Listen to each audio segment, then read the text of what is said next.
And we're live. With Paranormal Spirits, place we come to get a booze on. We talk about the booze, the things that go bump in the night. And I get to do that with all my booze. I'm Mike Black. To my left, my beautiful, lovely, delicious wife, Alyssa. Hello. Across. I had to think about that again. Was it too many adjectives there? The delicious thing. I just don't understand it.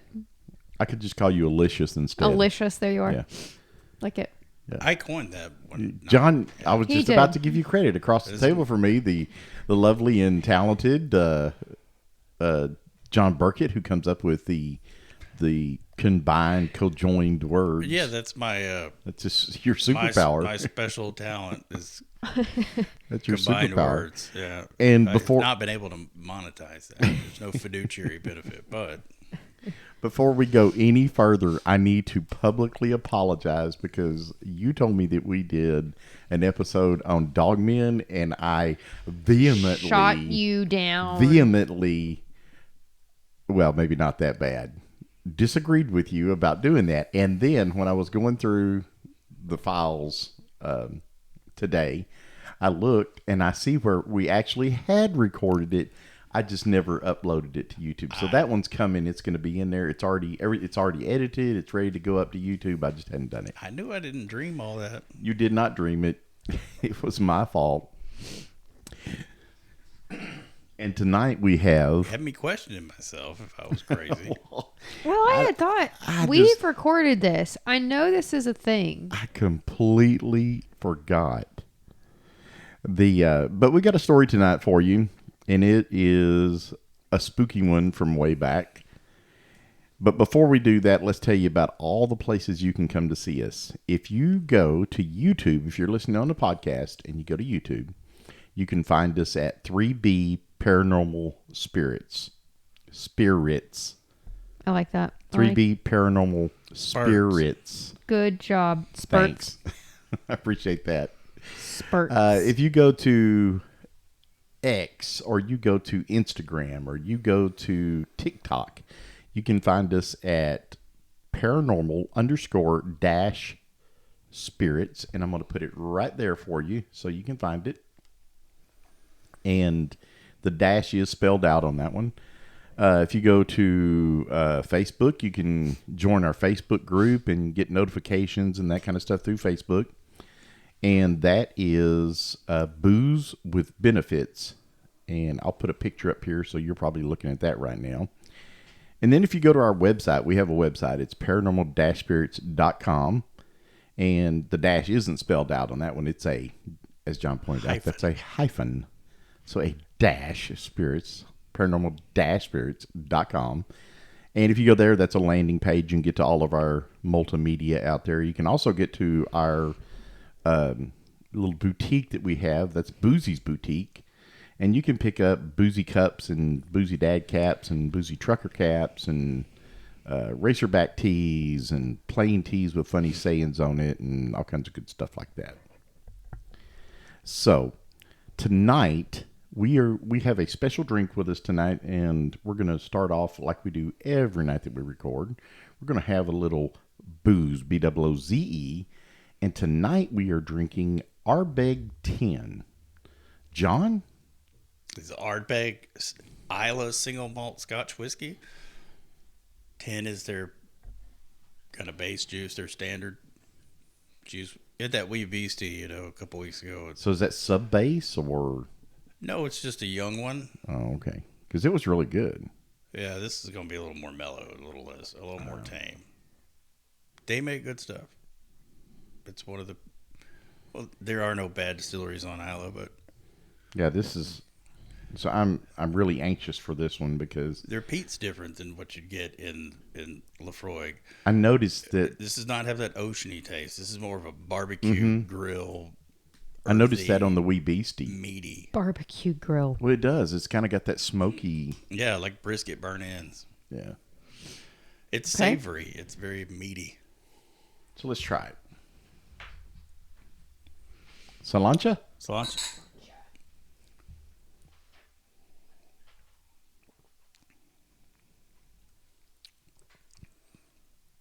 That extra 5 years makes a difference. Oh, that is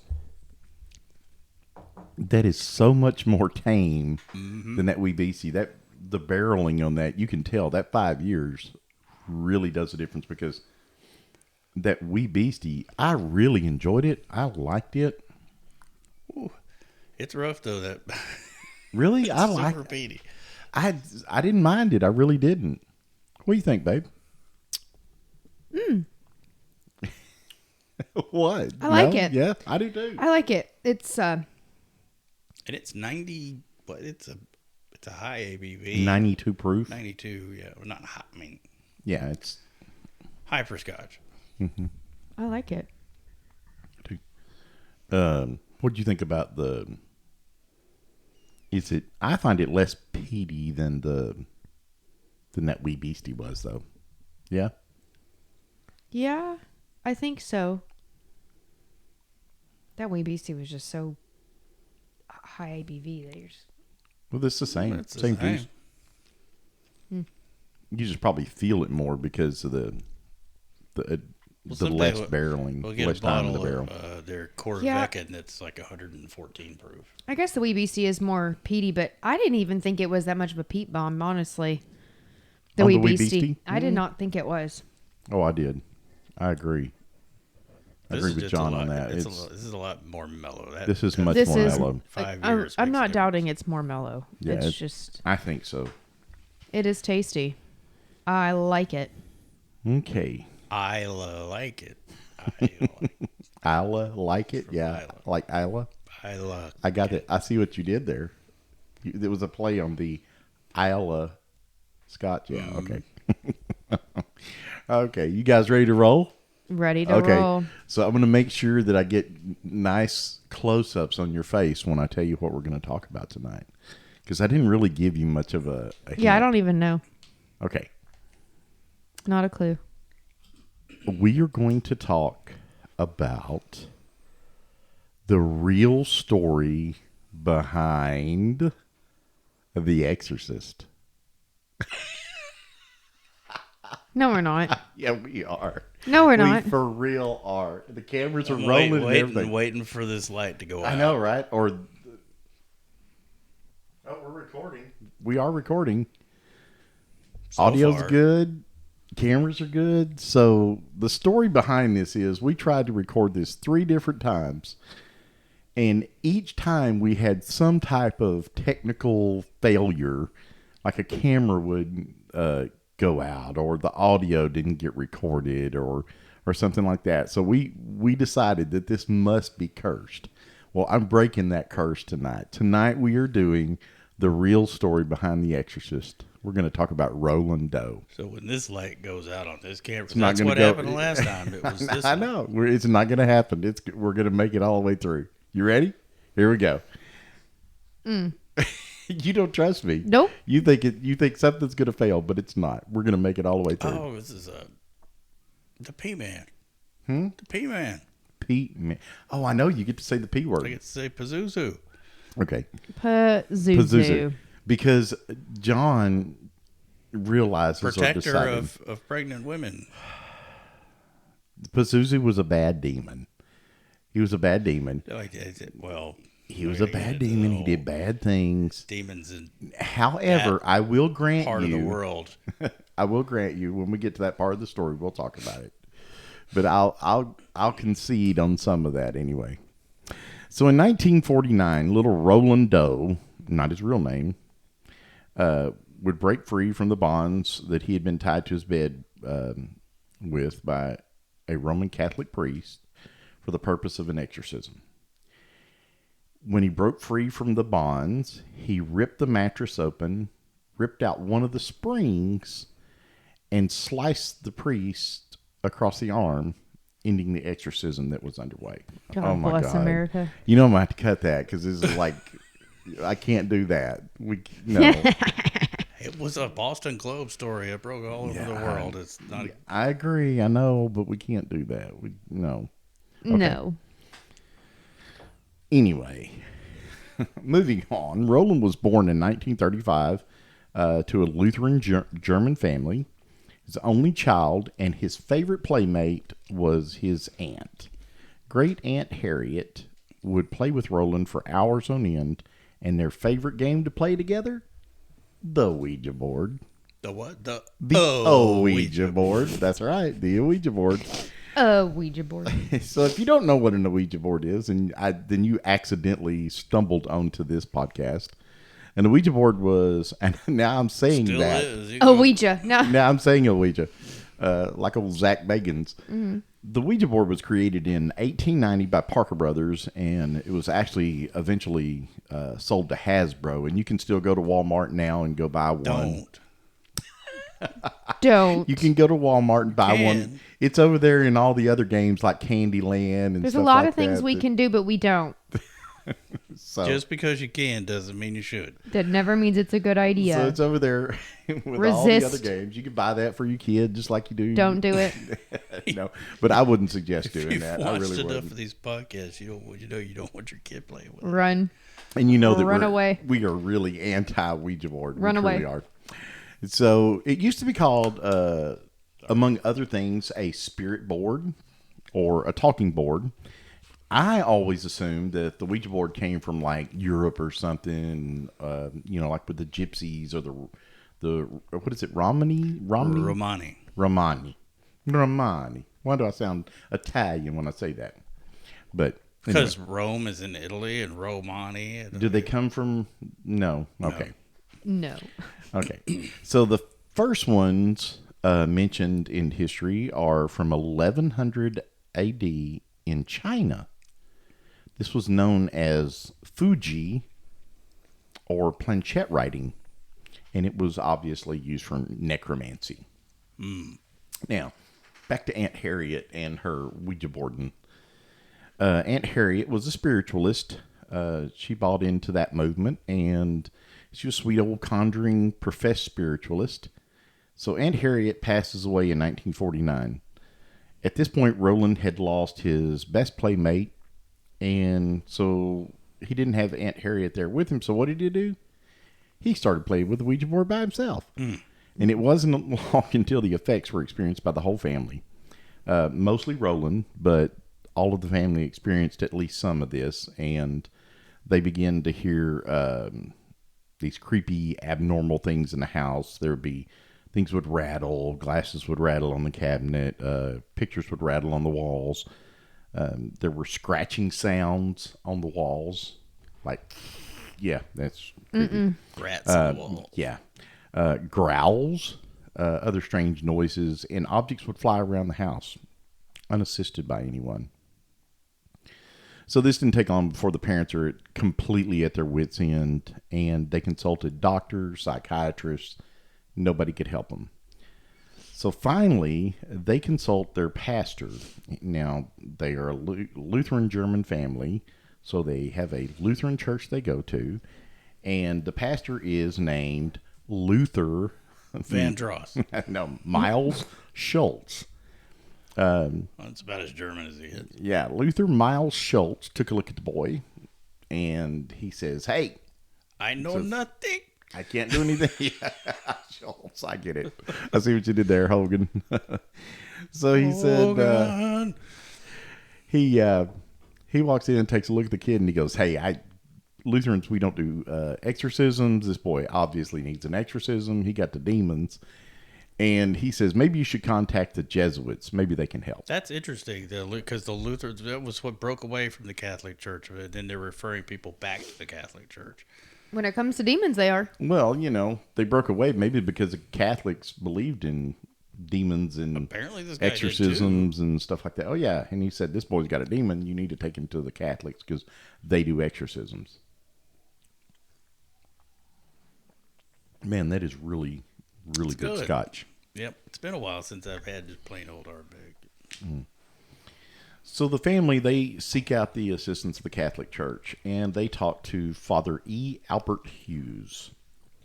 And Father E. Albert Hughes was a local Catholic priest. I don't know what the E stands for. Edward. Yeah. Eugene. Sure. I agree. Egbert. All righty. And he asked his superiors for permission to perform an exorcism on the boy. and this was late in February of 49. The church granted Hughes' request for the exorcism. Roland was transported to Georgetown University Hospital. He was, they strapped him to the bed, and they began the recitations. But had to stop the rite when Roland broke off a piece of the mattress spring and slashed the priest across the shoulders. Now, having said that, he did that after he broke the restraints, and these are the old school leather restraints that they had him strapped to the bed Those with. are still around. They are, but this is an old school thing that they did. Now they have the Velcro and all that, but back then it was you Leather slid it in, with the it's leather, sheepskin on the inside. that you could tie between two cars and pull one out of a ditch with it. I mean, so I don't know how he broke that without breaking an arm or something, but anyway. He was possessed. The power of Pazuzu. The power of Pazuzu compelled him, I guess. Anyway, so it left the exorcism unfinished, and they started noticing these marks on Roland. They started appearing on him, on his skin, and these were like scratches and whelps. And in the movie The Exorcist, when Reagan have these whelps and scratches that appear, there is a part in the movie where they come in and she's sleeping and they pull her shirt up like this real slow, and you see "help me" across her belly. Now that actually happened to Roland, but it wasn't "help me" across her belly. It was Louis, Louis. But this was changed for the book, and we'll get into that in a little bit. So Father Hughes, after he gets sliced with the shank there made from the mattress spring, he's like, deuces, I'm out. And so a cousin of the family was attending St. Louis University at that time, and she put the family in touch with Father Walter H. Halloran and Reverend William Bowdern. And after consulting with the university president, the two Jesuits agreed to perform an exorcism on young Roland with the help of several assistants.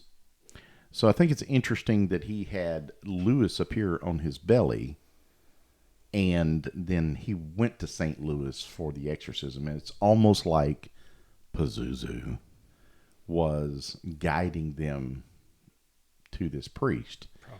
And probably not, but I mean, that's one of those Hollywood things where there's the bad demon that the priest has met before, and the demon wants to do battle again. It's all those years before in Iraq when he was on that archaeological dig. Yeah, sure. And actually, that's in the story. That's what happens. But that's how the movie. Yeah. The beginning. The boring part of the first part of the movie was so. Anyway, and that's also the Pope's exorcist. That's a concept in that where the demon is wanting to fight the Pope's wrong exorcist. priest. Yeah. Wrong fucking priest. Yeah, exactly. That's what he says. I know. And wrong priest.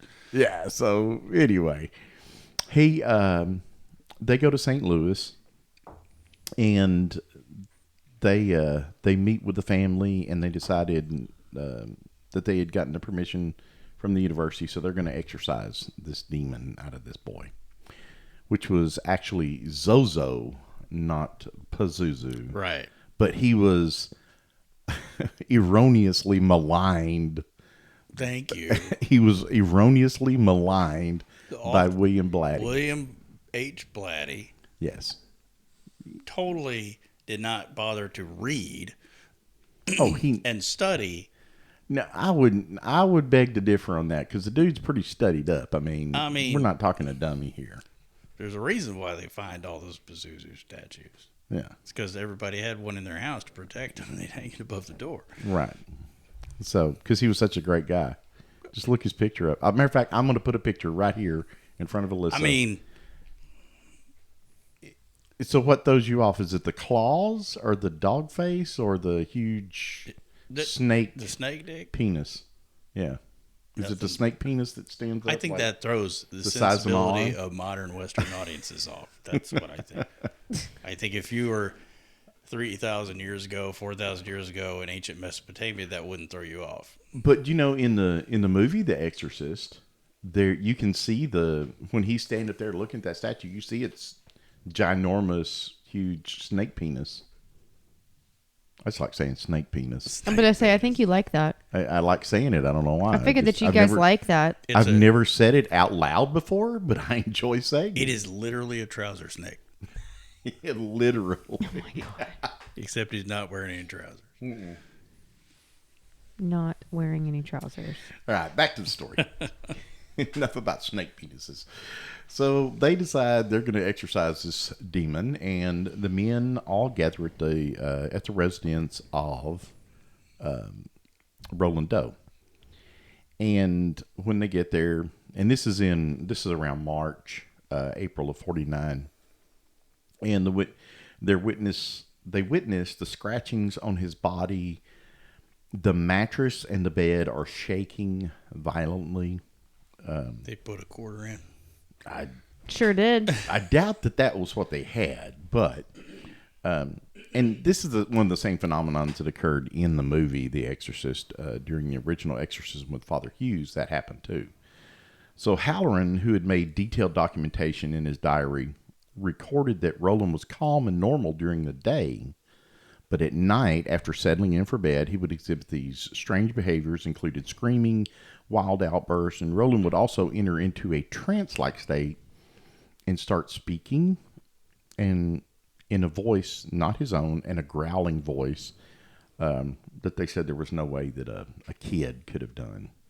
And so anyway, as they're observing this kid prior to the exorcism, the priest also said they saw objects mysteriously flying in the boy's presence, and noticed that he would react violently when he saw any sacred objects, or he was presented with a priest in the room. And so anyway, the reason in the movie that it says "help me" and not Lewis was to protect the identities of the priest and of Roland. So in 1971, William Peter Blatty. Did I say H? Sorry, William P. Blatty. William Peter P Blatty. for Pazuzu. Yeah. Right. He's got to throw it in there another time. We're going to sage the shit out of this room. William Peter Blatty wrote the best-selling novel The Exorcist, based on the unofficial diaries kept by Halloran and Bowden. Blatty, while in college at Georgetown, read the diary of Halloran, and that's what actually inspired him to write the book. So the book stayed on the bestseller list for 54 weeks. 54 weeks on the bestseller list. I thought that was pretty impressive. It sold 13 million copies, and it's one of the best-selling horror novels of all time.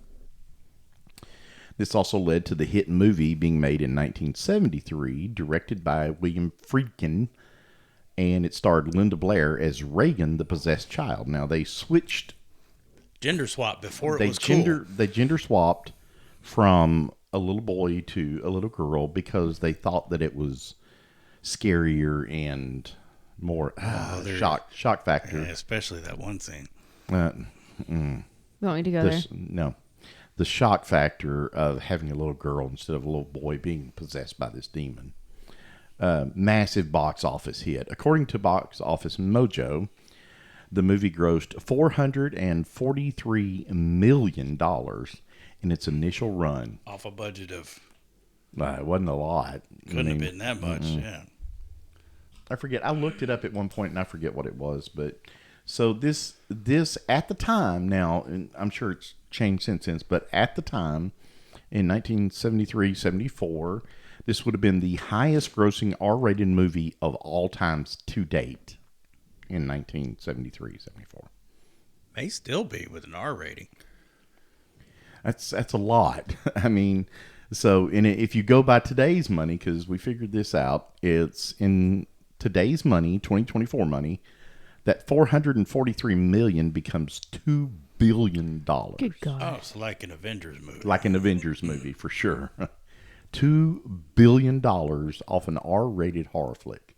That's a lot. I mean, that's a lot on any movie, but for an R-rated horror flick, that's pretty darn good. Needless to say, this has had a lasting impact on movies, comedies that have been made, spoofs that have been made around it, all the sequels to it since then that they've made, Posters, the posters that they've sold. I mean, and admittedly, it's to me, that was one of the scariest movies I'd ever seen up to that point. You know? Rewatching as an adult, I was like, eh. I mean, compared but, to Well, because some of the because other the special effects, really how jacked up things I've seen recently. Like the axe and yeah. So, anyway, a hell of a movie. Let's just leave it at that. very, very for the time. Oh my God, yeah. Pretty And I've seen controversial stuff that was in that film. and I've watched some documentaries about it, and I don't remember it as a kid, but I remember everybody seeing The Exorcist. I mean, that was a thing, when I was a kid. But I saw it on VHS as a teenager in the 80s. Yeah, I didn't see it until I was an adult. Yeah, I was. The first time I saw it, it was in the 80s as a teenager, high school kid at a party. The lines for those movies, they stretch. Now, of course, granted, this was back before you had the mega theaters. I was only 4 years old when it came out. Yeah, wasn't much older than that. So, a little. But this was before the mega theaters where they had multiple screens and stuff like that. And these lines would stretch all the way down the street and around the block. Like Star Wars lines in 77. Yeah, exactly. It was just for an R-rated horror flick. So I think that was pretty cool. The second exorcism took place at the Alexian Brothers Hospital in South St. Louis, Missouri, with Halloran and Bowden, along with William Van Roo to assist. Now, during the exorcism, various marks would appear on Roland's body, one of which was an X. And this was thought to be because the boy was possessed by 10 demons and not just the one. In another incident, a pitchfork-shaped pattern of red lines moved from the boy's thigh all the way down to his ankle. Now, I would like to point out, during the time when this pitchfork-shaped scratching whelps, whatever, showed up on his leg, he was restrained in the bed. He couldn't get up. He couldn't move. So there was no way that he could have done that, but it shows up. But that's a bit on the nose to caricatures of Satan or with a pitchfork. I mean, come on. And although I agree with you, that's, It's a very modern interpretation. If there's nothing of... It's a bit spirit Halloween costume, Yeah, so the iconography has been there for, a long, long time. And we still use the same today. Right. So these things were happening night after night, and this went on for more than a month while he was in the hospital. So they start the third exorcism. So the priests are like relentless now. And it had reached an unhealthy new level for Roland. He gets up in the bed. He urinates all over the bed and towards the priest. And I guess that's when that was his way of puking green pea soup at him or something. I don't know. Did his head spin, do a complete... I don't... They 360? I didn't read anything about that. Maybe it did, but I kind of doubt that. I mean, I don't think his bones all of a sudden could act like an owl. That would kill you if it did that. So his parents, they're at their breaking point, and they say, no more. You got to hospitalize our boy because this is, he was really sick. They had him admitted to the Alexian Brothers Hospital in St. Louis, where his health could be monitored. Almost a month later, at Alexian Brothers on April 18th, Roland began having seizures. After the seizures subsided, Roland yelled at the priests, "Satan will always be with him." Not with me, but with him. So It was the Monday after Easter, and the priest laid holy relics, crucifixes, medals, rosaries on the boy, and they began praying. At 10:45 p.m. that evening, the attending priest called on St. Michael to expel Satan from Roland's body. They shouted at Satan, saying that St. Michael would battle him for Roland's soul. 7 minutes later, Roland came out of the trance and said, "He's gone." Afterward, Roland told of a vision of St. Michael vanquishing Satan on a great battlefield. According to Bowden and Halloran, the strange occurrences and behavior ceased after that, and Roland went on to live a completely normal life from that moment on. Except, You made him a genius. yeah. So, and then this Or is was he before? good question. I mean, so as weird as it gets, according to the New York Post, over 75 years later, experts believe the boy known as Roland Doe was Ronald Hunkeler, or Hunkeler, or it's spelled Hunkeler. Hunkeler sounds Hunkeler. Hunkeler sounds more Yeah. German. Whoa. We'll go with Hunkeler. Yeah. Okay. A former NASA engineer who helped with the 1969 moon landing, Hunkeler died of a stroke just a month shy of his 86th birthday.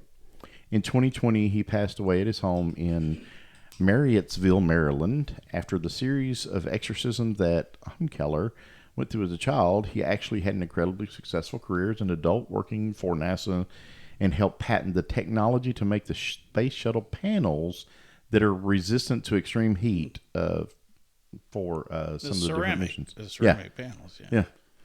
So, I mean, it just, Which means he also influenced the whole the modern advance in ceramic wristwatches. Oh, yeah. All this stuff comes from the technology for those panels. yeah, all kinds of heat-resistant stuff. And lightweight, impact-resistant ceramics. Yeah. So, that's Ronald Hunkeler, or Roland Doe, or whoever you prefer. But, since that exorcism episode, whatever, there was the novel. Of course, William Peter Blatty was the first one to write that. You had the film.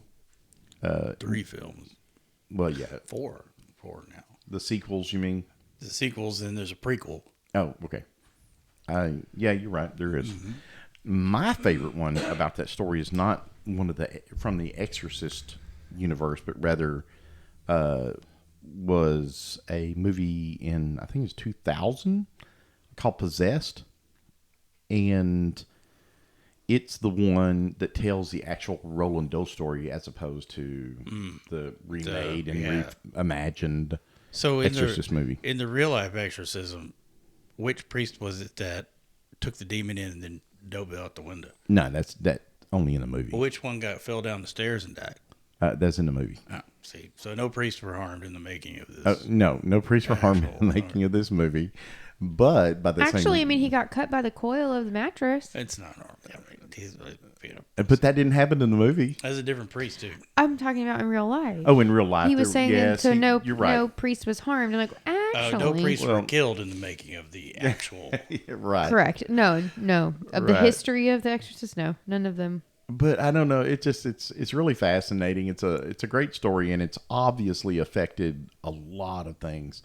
There's been several investigations into the validity of the documentation and all that. And well, our boy. Oh, I know. They actually got to go in the house. Oh, Ouija board. Okay. Played with an Ouija board. But was that the house? It's supposed to be the Exorcist It's supposed to be, but according to... The one where he lived, or the one where it was like supposedly filmed, or what? The one where he lived and the aunt Harriet, they would play and all that. Oh, I see. That house. The real house.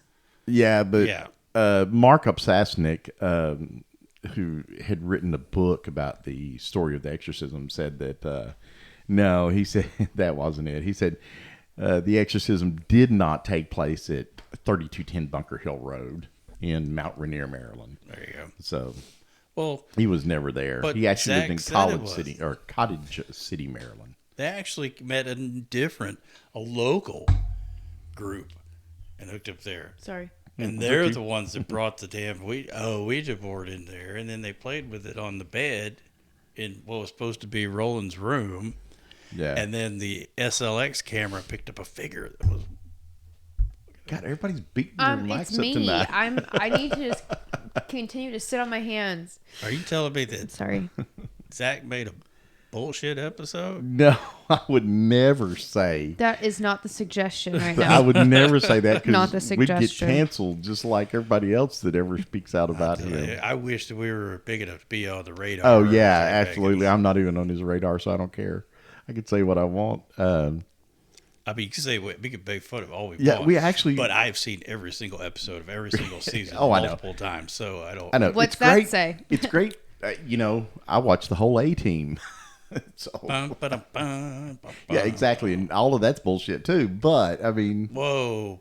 B.A. Hey. Baraka say no bullshit. No, it is bullshit. All that show's bullshit. But, I mean... If you're ever you need help. I know. You I'm can going to call the A-Team. So, but Upsasnik had debunked a lot of this stuff from there, and he was saying that the boy never actually lived in Mount Rainier. Much of the commonly accepted information about that, he said, it was just based on hearsay, and it's not actually documented. So that wasn't the same demon that showed up in that SLX camera. I don't know. Maybe it's a different demon. I don't know. But if Zach caught it, by God, it was a demon. So Always. He's like the Warrens. It's a demon. yeah, and there's no evidence that Father Hughes ever came and visited him at the home, and there's actually ample evidence refuting those claims.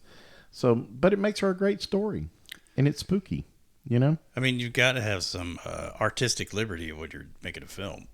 Well, absolutely, and I'm not taking anything away from that. I think that It would have been boring if they, didn't add all that extra stuff and the spinning head and the green stuff and all. yeah, there's you know what got me though, and I didn't realize it until I watched it probably the second time, is anytime that they were going into Reagan's room and they would walk in there and it was like you would hear this noise and it would make you very uncomfortable. Yeah.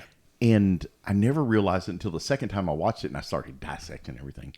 But it's people screaming and hollering and like the gnashing of teeth and all that is what you're hearing anytime that she speaks or they're in her presence. The same sound in the opening sequence with Max von Sydow at the archaeological dig, there, and he sensed it, and they uncover that statue. And he's holding it. You hear that same sound. Yeah. Which, to me, that opening scene, I want more time in Iraq. I want to know more about all this stuff because that's more interesting to me than the rest of it. But you get that in the prequel. There's the characters played by Yeah, that guy. yeah, the guy who played he's in the Thor movies, and he was all his sons are actors. One of his sons plays it, plays Pennywise in the name. Why am I brain farting on his name? It's I'm looking. You're the brainiac. if you can give me the last name or the name of the sons, then I can tell you. One son was in True Blood. There's Stellan Skarsgård. Stellan Skarsgård. Thank you. Skarsgård. Yeah, he plays the same character but a younger, and it goes back to like some of his history and stuff. Allegedly. And that Skarsgård kid, he played in some movie about the vampires and the werewolves, and not Twilight, but is You're this talking one about True Blood. No, it's not True One Blood. of one of the Skarsgård's kids, the really handsome Agreed. tall one that played in Agreed, the but Northman, he was in True Blood. There is another movie or series. It's like three seasons, and one of them is a werewolf, and they're two friends, they're buddies, and one of them is a werewolf, and one of them is an umpire. Oh, Being Human? No, it's The not American Being Human. version of Being Human? No, I'll have to find it and put it in the in description underneath. It's really good. I think everybody should watch that one. Hemlock Grove. Yes. Oh, yeah. Hemlock Grove One was really season. good. Yeah, that was good. Yeah, Yeah, And then- I thought it was 3 seasons. Was it 3? I think it was 3. It's on. I think it's on the Hulu's. Yeah, it's pretty good. 2013 to 2015. Okay, so Yeah. 33 episodes. that's 3 seasons. Yeah. 3 seasons. Yeah. 3 seasons. Yeah. 3 years. I guess Yeah, I it was only really watched the good. first one. Yeah, but I remember I liked it. Like the gated community. Yeah. It was, I really enjoyed that one, but no, I think that so I've had a lot of experiences in the whole ghost hunting realm, and there's a couple of different times that I thought something might be evil, and I don't know that it was demonic. I wouldn't go as far to say that, but I don't discount that it could be demonic. Yeah, I have a hard time with a lot of these exorcisms and stuff. They all seem like mental illness, and if show me the video of the words popping up on their stuff as they appear. You know, I realize it's 1949, but Right. where were the cameras in the room? They had cameras. They made movies in 1949. Well, They yeah, took sure. pictures. I don't know. I have a hard time with 99% probably of all possession is mental illness. I think when we would believe that in possession is when we were allowed to see one or something like that, then I would believe in one for sure. Yeah. Because I know there are ghosts, right? Like, I've that seen woman, ghosts. I just watched a thing today. You remember that woman back in 2001 here? She was down in Houston in Clear Lake, drowned all 5 of her kids. Yates. Yeah. Yes, Andrea. Yates Andrea. claimed that Satan was in her, so she needed to save her kids from. That's Satan mental wasn't in illness. her. That bitch was crazy as fuck. I'd have to agree with Should you. have been executed, but Yeah. whatever. But was she mentally ill? Oh yeah, So was she mentally ill, or did she do it? So she was mentally ill. So did she Still do it? is. So she's still living. She's still in. She's not in Skyview. She's a different one. But So did she do it because she was evil, or because she was mentally ill? she did because she was mentally ill. So should we execute somebody for being She mentally drowned ill? 5 of her kids. I don't give a shit how crazy you are. Well, I'm just saying. I mean, they're mentally ill. So Someone should publicly drown you. I'm not saying we should. Eye for an eye. I get it, but I play devil's advocate here. You know. I'm all about Old Testament punishment these days. Well, here's how I feel about this. And so, if I had a dog, and that dog went berserk and did stuff like that, even though that dog might be touched, might be mentally ill. Okay, You would put it down if it I was would a put that danger dog to- down. Exactly. It Which was a danger to anybody I'll else. put it out here now. Andrea Yates should have been put down. Yeah, and I'm not going to disagree with you at all. So There was no Satan in her. She I was don't know. I nuts. can't say, if there was Satan in her or not. They were like weird religion though. Like, I don't know. but I don't know. anyway, I don't even know what I different feel. story. but- Right. I don't know what I feel about this with Ronald Hunkeler. Was he? And I do know that he kept up a relationship with the priest after for years and years and years. Which one? The last one. Hugh, was it Hugh Halloran? Halloran, Yeah. the Irish.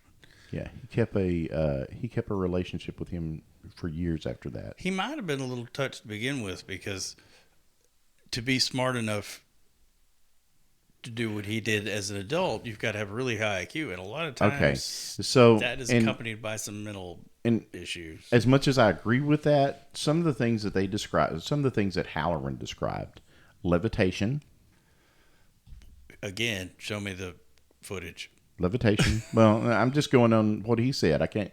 I'm not proving it or disproving. I'm not even trying to. I'm just saying. I know. I'm just Going- playing devil's Pazuzu's advocate here. Yeah. So Pazuzu's based on, advocate. so we've already said that Pazuzu was maligned erroneously, and he really wasn't Pazuzu. It was actually Zozo. Yeah, because So- that Pazuzu would have made sense. I mean, Yeah. Okay. So but what I'm saying is that based on his testimony or his diary, if we take that as the gospel, then there were times when I keep checking the light. Ronald would. I did still it working. 4 times during the I've thing. done him multiple times. Ronald would levitate. There were things that would float around the room, And so things like that. And it wasn't just Halloran. Bowdern saw it too, and Vu, Vu, I think his name was. In the story, one of their assistants also had made mention of that yeah, it really happened, and yeah, there were things happening like that. And I didn't bring it up, but after he was at the Alexian, when they cast out the demon, Didn't they board that up? they boarded it up, The and room, it stayed right? boarded up. That's true story. They Does boarded up the room. still? Well, no, it burnt down, I believe. Since then, The hospital? yeah, it burnt down or was demolished or something. Burned. I bet it burned down. I don't remember, honestly. Pazuzu. No, I'm not saying that. I'm saying that saying. they did board it up, though, and they didn't let anybody back in there ever again. Damn, that would have been a great ghost hunt. Wouldn't it? Yeah. So, anyway, I don't know what to make of it, but I do know it's a great story. It's an amazing movie that changed movies, period. I don't know that. You know, When you watch it, does it say based on a true story? Is that what it says? I don't I remember. don't believe so. No, Because I didn't even know it was a. a true, like based loosely, if it Yeah, may be. I don't remember, on a honestly, if supposed it true says story. that. I've seen it again recently within the last year, and I don't recall. I don't seeing recall I was it just curious saying- because I don't ever remember. I always thought it was just a story. Like I didn't like somebody made up. You know, I didn't think it was real. So when we started this and we realized it was based off of true, you know, even if it is loosely, not even loosely. I mean, I think it's pretty close to what you it. could say inspired by a true story. Right. That Yeah. would be the closest you could come to. I guess. So. But I mean, anytime that, you know, as accurately as they try to do the shows or movies, they're always going to take artistic license and Oh, make it more man, interesting. you know and me, sometimes it goes golly. way. I know you. Ooh, historical. John gets bent if they have the wrong kind of armor on in some kind of battle. It'll make me nuts if I Oh, it see does. something anachronistic or Yeah. So anyway, read a it's book. but the book I've never read. I did read another. He wrote other stuff too that wasn't like paranormal. It was based on like I want to say it was like detective type stories and that kind of stuff that he did. Never with the acclaim that The Exorcist had, obviously. yeah. I've never read the book. But I read one of his other books. Excellent writer, I will say that. Even though I didn't read The Exorcist, I did read the other one. Excellent writer. The movie was excellent. It spawned its own Genre. genre. I mean, you know, because really people didn't do demon movies back then. You had The Exorcist, you had Rosemary's Baby. Now there's several a year. Oh, yeah, for sure. So I think it was an incredible, iconic film. I think it's a very interesting story. I think that Ardbeg 10 is... I don't think it's good as Wee Beastie. Really? I like Wee Beastie better, I like honestly. this better than Wee Beastie. Wee Beastie's a over the I top beat. I like it, man. I do.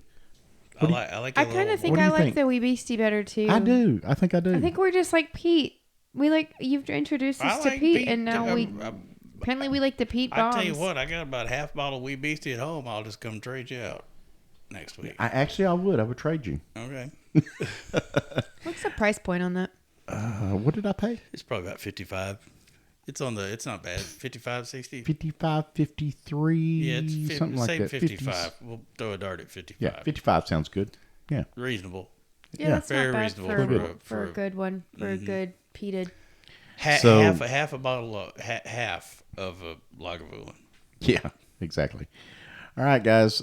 I think that's it for us. We've ripped the story apart. We've drank us some Ardbeg 10, and I really liked it. Make sure that when you look us up on YouTube, you like and subscribe. Smash that subscribe button. You can hit the like too, but the subscribe. Do you know we're over 150 subscribers now? 1,000? No. Man, We're come tiny. on. We're trying to hit that Wish. You're 150,000. tiny. Tiny. Just shoot for that So- 1,000. Right? Yeah, because, you know, I know it's not a big deal to everybody else, but to me, that's a big deal to get to 150 because it's taken us That's not enough to take my shirt off again. But 11 months. 11 months to get. has it been that? Yeah. 11 months to get to 150 plus subscribers now that we have. So I'm proud of that. We had last year, 10 months, we've had 15,000 views. So In a month. Hey, Did you just say? I'm going to hit him. Last year. Oh, last year. Oh, 2023. In the last 365 days, we have had 15,000 views. Man. So, we're working at it. 15,000 very smart people out there. I know, right? Make sure you hit that like and subscribe. Hit the bell, and we'll send you notifications when we're going to do it. And y'all have a good night. Bye-bye. Bye, y'all.